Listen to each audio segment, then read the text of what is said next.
In the Base Station 2's Effects section, there are two controls.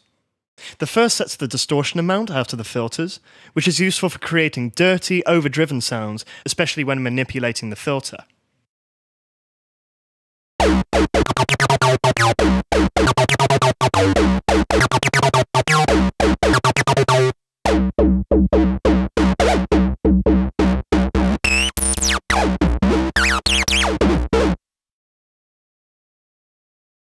The second control is in fact a third modulation source for the filter's cutoff frequency.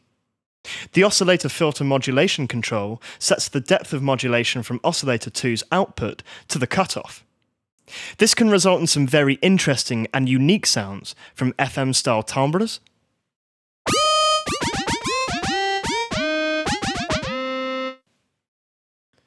to vocal-like filtering using the pulse wave of Oscillator 2.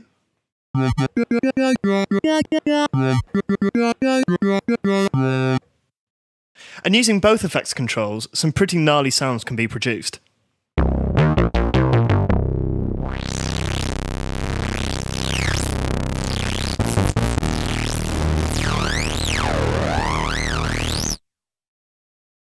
Note that there is a limiting function built into the VCA. This can be accessed by the limiter on key function in the VCA section.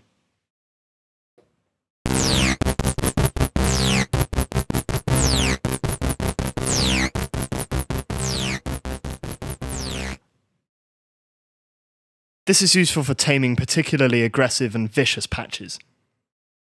On the rear panel of the Base Station 2 is an external input. This can be used to process external audio sources through the filter, VCA and distortion sections of the Base Station 2. An internal preamp can be used to amplify sources such as electric guitars and microphones up to a usable level with the synthesizer, or even provide further distortion to input sources. The gain of this preamp is set using the on-key function under the global section.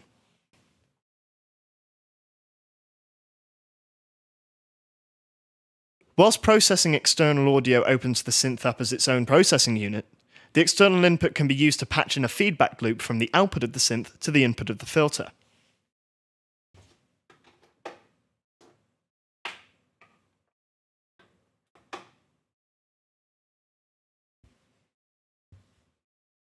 This technique was often used with classic semi-modular synthesizers to produce aggressive and chaotic sounds.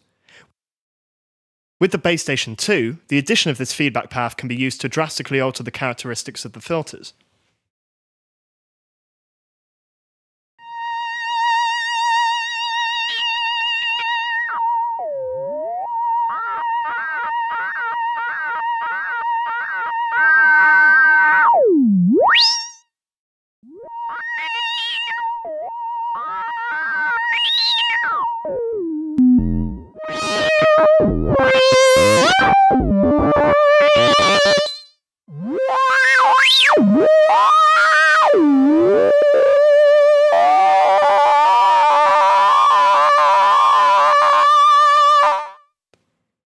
Even in changing the level and gain of the feedback loop, by the external level and input gain respectively, we can change the quality of the synth sound by a considerable amount.